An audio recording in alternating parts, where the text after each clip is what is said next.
Hi, welcome to competitive aspirants. ఈరోజు group 2కి సంబంధించి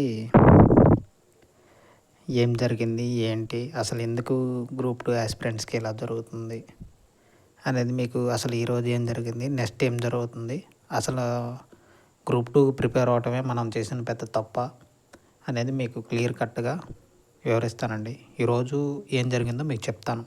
రోస్టర్ పాయింట్స్ మీద ఈరోజు ఏం జరిగింది ఏంటనేది.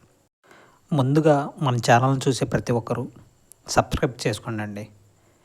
ఖచ్చితమైన ఇన్ఫర్మేషన్ మాత్రమే ఇస్తామండి. గ్రూప్ 2 అయినా, ఏపీలో అయినా, తెలంగాణలో నోటిఫికేషన్ గురించి అయినా సరే ఇన్ఫర్మేషన్ కరెక్ట్గా ఉంటేనే మాత్రమే మన ఛానల్ నుంచి వీడియో చేయడం జరుగుతుంది. ఓకే, ప్రతి ఒక్కరు మన ఛానల్ని సబ్స్క్రైబ్ చేసుకోవాల్సిందిగా కోరుతున్నాము.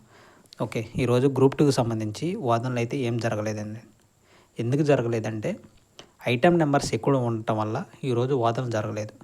సో ఎప్పుడు వాదనలు జరుగుతాయి ఏంటి అన్నది మీరు అనుకోవచ్చు.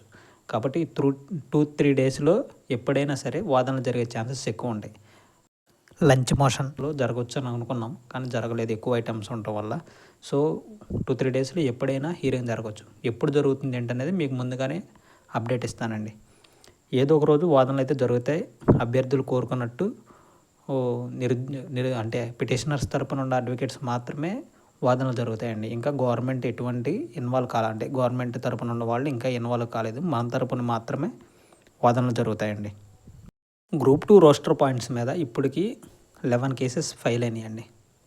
11 కేసెస్ పిటిషనర్స్కి హ్యాట్స్ అప్. ఎందుకంటే వాళ్ళకి సహకరించిన నిరుద్యోగులు కూడా హ్యాట్స్ అప్ అండి. ఎందుకంటే దీంట్లో తప్పులు నిజంగా ఉంటే రీమెయిన్స్ కానీ రీనోటిఫికేషన్ కానీ ఖచ్చితంగా వస్తుంది. ఎందుకంటే రోస్టర్ పాయింట్స్ అనేది కొంచెం ఉంటే రోస్టర్ పాయింట్స్ మిస్టేక్స్ ఉంటే ఖచ్చితంగా రీమెయిన్సా లేదా రీమెయిన్స్ అనేది కొంచెం తక్కువే, రీనోటిఫికేషన్ అనేది ఎక్కువ అవకాశాలు ఉంటాయి.